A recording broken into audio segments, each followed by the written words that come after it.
जी अस्सलाम वालेकुम fourth year कैसे हैं आप सब लोग। आई होप कि आप लोग ठीक होंगे। अच्छा, आज हम लोगों ने करना है जी simple and composite hypothesis. Simple और कंपोजिट हाइपोथेसिस क्या होती है। एक ऐसी सिंपल हाइपोथेसिस वो हाइपोथेसिस होती है जिसके अंदर हम लोग जो है वो पैरामीटर्स को जो है तमाम पैरामीटर्स को हम डिस्ट्रीब्यूशन में स्पेसिफाई करते हैं। उसको कहते हैं कि simple hypothesis and composite hypothesis में हम लोग तमाम पैरामीटर्स को डिस्ट्रीब्यूशन में स्पेसिफाई नहीं करते। इसको कहते हैं जी कंपोजिट हाइपोथेसिस। देखें जी, a simple hypothesis A simple hypothesis is one in which all parameters of distribution are specified. For example, the height of college students are normally distributed with sigma square is equal to 4. The hypothesis that is mean mu is say 62 inches, that is mu is equal to 62 inches. We have stated a simple hypothesis as the mean and variance together specify a normal distribution completely. ठीक है जी। simple hypothesis general states that theta is equal to theta naught, where theta naught is a specified value for the parameter theta. ठीक है। Next है जी composite hypothesis की definition के hypothesis which is not simple that is bracket में लिखा हुआ है in which not all of parameter are specified is called the composite hypothesis. For instance if we hypothesize H mu is greater than 62 और H जो है वो हम null hypothesis पे ले रहे हैं कि mu is equal to 62 sigma square is greater than for the hypothesis become composite hypothesis because we can not know the exact distribution of population in either case. ठीक है जी। नेक्स्ट है जी हमारे पास जो डेफिनेशन है वो है हमारे पास जी टेस्ट स्टैटिस्टिक होता क्या है। टेस्ट स्टैटिस्टिक बेसिकली एक फार्मूला होता है जिसको की बेसिस पे हम लोग नल हाइपोथेसिस को एक्सेप्ट करते हैं या फिर हम इसको रिजेक्ट करते हैं। सिचुएशन के अकॉर्डिंग आपने इसको सिलेक्ट करना होता है। A sample statistic which provides a basis for testing a null hypothesis called test statistic. ठीक है जी। हमारी जो नल हाइपोथेसिस होती है वो इसके ऊपर ही बेस कर रही होती है. Every test statistic has a probability distribution which gives the probability of obtaining a specified value of a test statistic when the null hypothesis is true. It is important to remember that our statistic does not prove the hypothesis to be correct, but it furnish evidence against the hypothesis. The hypothesis,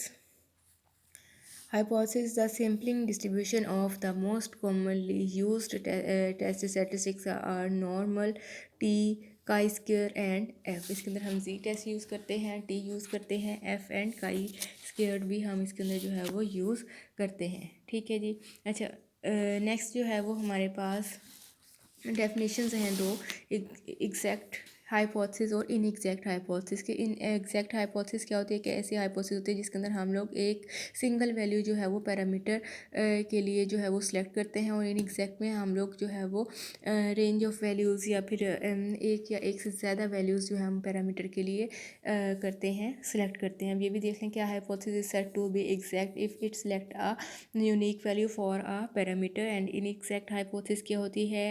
hypothesis is said to be inexact hypothesis if it select more than one possible values for the parameter. ठीक है जी। अच्छा, next हमारे पास है जी acceptance and rejection region. Acceptance region क्या होता है और रिजेक्शन रीजन क्या होता है. इसी तरीके से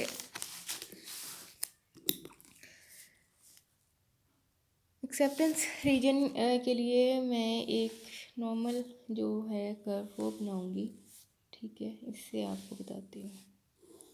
ठीक है जी, ये मेरे पास एक बेल शेप एक पिक है नॉर्मल डिस्ट्रीब्यूशन की. ठीक है जी.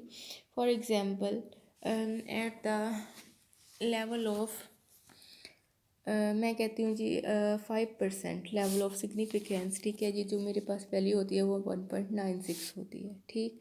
अच्छा, इसके अंदर one tail and two tail test का भी आपको मैं साथ करवा दूँगी।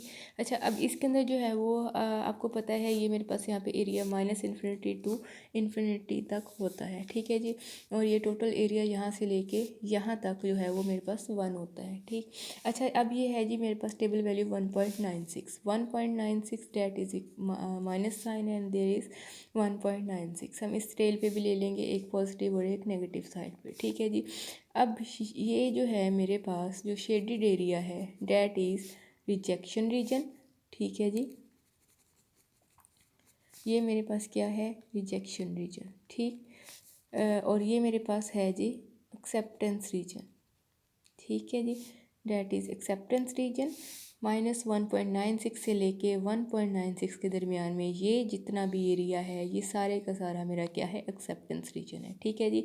इसी तरह से -1.96 से जो ज़्यादा एरिया है इस साइड वाला टेल वाली साइड पे ये मेरा रिजेक्शन रीजन है। इसी तरह से ये मेरा रिजेक्शन रीजन है। अगर मेरी जी स्टैटिस्टिक की वैल्यू यहाँ लाइक करेगी तो आई विल जो है वो मैं रिजेक्ट हो जाएगी मेरी नल हाइपोथेसिस। इसी तरह से अगर मेरी जो जी स्टैटिस्टिक की वैल्यू है वो इस एरिया में लाइक करेगी या इस एरिया में लाइक करेगी तो ये मेरा क्या है, एक्सेप्टेंस एरिया है, एक्सेप्टेंस रीजन है, ठीक है। तो मेरी जो नल हाइपोथेसिस की वैल्यू होगी वो एक्सेप्ट हो जाएगी, ठीक।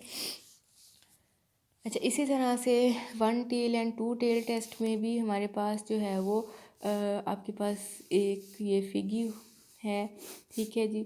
अच्छा, इसी तरह से अगर मेरे पास जो वैल्यूज़ हैं for example 1.96 zero and this is 1.96, so that is two tail it. ये टू टेल्ड टेस्ट है मेरे पास, क्योंकि मेरी जो वैल्यू है मेरी जो क्रिटिकल वैल्यू है वो इस जो है वो दोनों टेल्स पे लाइक कर रही है, ठीक है जी। ठीक है जी, अगर मेरा क्रिटिकल जो मेरे पास रीजन है, यानी मेरा जो क्रिटिकल रीजन है, जो मेरी जो टेबल वैल्यू है वो वन साइड पे लाइक कर रही हो या ये मेरे पास क्या है, टू साइड पे लाइक कर रही है, तो ये मेरा क्या है, टू ये मेरा टू टेल टेस्ट है, ठीक है जी। अगर इसी तरह से मेरे पास ये एक फिक है, ठीक है, अगर मेरा जो है वो यहाँ लाइक कर रही हो वन साइड पे, ठीक, अगर मेरा क्रिटिकल रीजन वन साइड पे लाइक कर रहा हो that is called one tail test, ठीक है जी। अगर मेरा क्रिटिकल रीजन दोनों साइडों पे दोनों टेल्स पे लाइक कर रहा हो that is called two tailed test. अच्छा, टू टेल्ड टेस्ट का कैसे पता चलेगा, आपके पास इसके अंदर जो नल अल्टरनेटिव हाइपोथेसिस होगा, ठीक है, इसके अंदर आपके पास क्या होगा, ये नॉट इक्वल आ जाएगा, ठीक। नॉट इक्वल का जो साइन होगा इट मीन्स कि ये टू टेल टेस्ट है, ठीक है। अगर आपके पास H1 जो है वो ग्रेटर का साइन हो या फिर लेस का साइन हो इट मीन्स कि ये वन टेल टेस्ट है। और वन टेल टेस्ट में हम लोग अल्फ़ा से डिनोट करते हैं that this area is alpha, and इसी तरह से इसको जो है वो हम अल्फ़ा बाय टू पे कर देंगे क्योंकि ये टू टेल टेस्ट है, ठीक है जी। ये आपको एक्सेप्टेंस रीजन और रिजेक्शन रीजन हो गया, ये आपका one and two tail test हो गया, ठीक है जी। इसी तरीके से आपका जो क्रिटिकल हमारा जो होता है रीजन या नॉन क्रिटिकल रीजन या एक्सेप्टेंस और रिजेक्शन रीजन, वो क्या होता है, क्रिटिकल रीजन जो है वो हमारा इसी को कहते हैं हम एक्सेप्टेंस और रिजेक्शन रीजन को कि एक हमारे इसी को हम लोग एक्सेप्टेंस और रिजेक्शन रीजन को हम लोग नॉन एक्सेप्टेंस रीजन जो है वो कहते हैं हम जो रिजेक्शन रीजन होता है इसको हम लोग कहते हैं नॉन एक्सेप्टेंस रीजन भी कहते हैं, ठीक है जी। और क्रिटिकल रीजन भी कहते हैं। जो हमारे पास एक्सेप्टेंस रीजन होते हैं इसको हम लोग नॉन रिजेक्शन रीजन भी कहते हैं और नॉन क्रिटिकल रीजन भी कहते हैं और एक्सेप्टेंस रीजन भी कहते हैं, ठीक हो गया। अच्छा जी, देखें अब इसकी डेफिनेशन के all possible values which a test statistic may assume can be divided into two mutually exclusive groups, one group consisting of two values which appear to be consistent with the null hypothesis and the other having values which are unlikely to occur if H naught is true. The first group is called acceptance region, and the second set of the values is known as the rejection region for a test. The rejection region is also called a critical region. The values that separate the critical region from the rejection region is called the critical value. Is called the critical value which can be the same units as the parameter or in the standardized unit is to be divided by divide the experimenter, keeping the view the degree of confidence he or she is willing to have in the null hypothesis। ठीक है जी, एक ऐसी value जो कि acceptance और rejection reason को अलहदा कर दे। ठीक है जी, वो हमारे पास क्या है, ये टेबल वैल्यू है, इसको हम कहते हैं क्रिटिकल वैल्यू भी कहते हैं। ठीक है जी, ये वही वैल्यू है जिससे हमें पता चल जाता है कि ये हमारे पास रिजेक्शन रीजन है और ये मेरे पास जो है वो एक्सेप्टेंस रीजन है। ठीक, अच्छा, इसी तरह से हम लोगों ने one tail and two tail test के बारे में ही पढ़ा था। तो one tail and two tail test क्या होता है जी? Are test for which the entire rejection region is located in only one of two tails, either in the right tail or in the left tail of sampling distribution of the test statistic is called a one tail test or one sided test। ठीक है जी, कैसा rejection reason जो कि चाहे तो आप left side पे locate कर रहा हो या फिर राइट साइड पे लोकेट कर रहा हो, वो हमारे पास क्या होता है, वन साइडेड टेस्ट होता है या वन टेल टेस्ट होता है। For example if z is a test statistic, then the rejection region consists of all z values which are the greater than z alpha or less than minus z alpha, where alpha is the size of critical region। One tail test is used when the alternative hypothesis h1 is formulated in the following is h1 में अगर आपके पास greater का या less का sign होगा तब आप लोग वन टेल टेस्ट यूज़ कर रहे होंगे।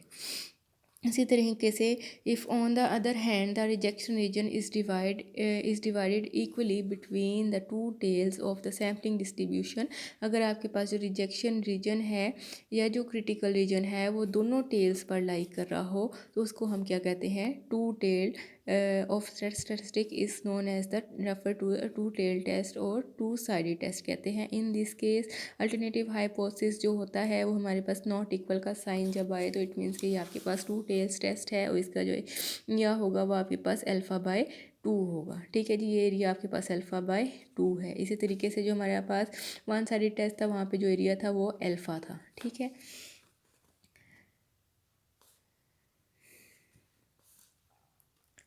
meaning hereby that value both larger and smaller than theta naught are to be included in case of test statistic being normal distribution। The rejection region are shown by shaded the appropriate portion of area under the sampling distribution in the figure shown above। The location of critical region can be determined only after the alternative hypothesis। ठीक है जी, आज तक के लिए इतना काफ़ी है। कल हम लोग one and two tail test के बारे में पढ़ेंगे। तब तक के लिए अल्लाह हाफिज़।